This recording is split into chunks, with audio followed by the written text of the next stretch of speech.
Chicken చూసుంటారు, green mutton కూడా చూసుంటారు. కానీ ప్రపంచంలో ఏడ దొరకని ఐడియాలని నాకే వస్తాయి కావచ్చు. గ్రీన్ ఆలు ఎక్స్పెరిమెంట్ ఎందుకు చేయొద్దు అని ట్రై చేస్తున్నా. ఇంతకీ రెసిపీ హిట్టా ఫట్టా తెలవాలి అని అంటే ఈ వీడియో ఎండ్ వరకు చూడండి. సరే ప్రాసెస్లోకి వెళ్తే, చక్కగా కడిగిన పుదీనా, కొత్తిమీర, పచ్చిమిర్చిలో కొంచెం సాల్ట్ అండ్ వాటర్ యాడ్ చేసి మిక్సీ పట్టుకోవాలి. తర్వాత ఆలు కూడా చిన్నగా కట్ చేసి పక్కకు పెట్టుకోవాలి.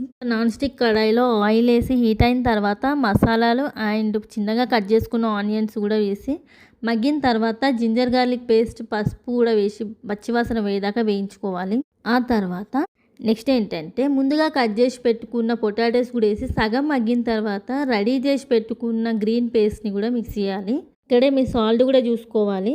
ఆ పేస్ట్ కూడా పచ్చివాసన పోయేదాకా వేయించుకొని మూత పెట్టేసుకొని ఉడికించుకోవాలి. ఈ సింపుల్ ప్రాసెస్లో వేస్తే యమ్మీ గ్రీన్ పొటాటో రెసిపీ రెడీ అయిపోతుంది.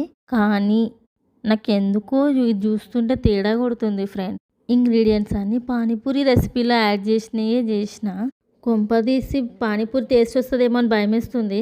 రెడీ అయిపోయిన తర్వాత మా సందుకే పెడతా. నేను మాత్రం రిస్క్ తీసుకోదలుచుకోలే. పాపం బిడ్డ ఇవాళ నా చేతిలో బలైపోతాడు కావచ్చు.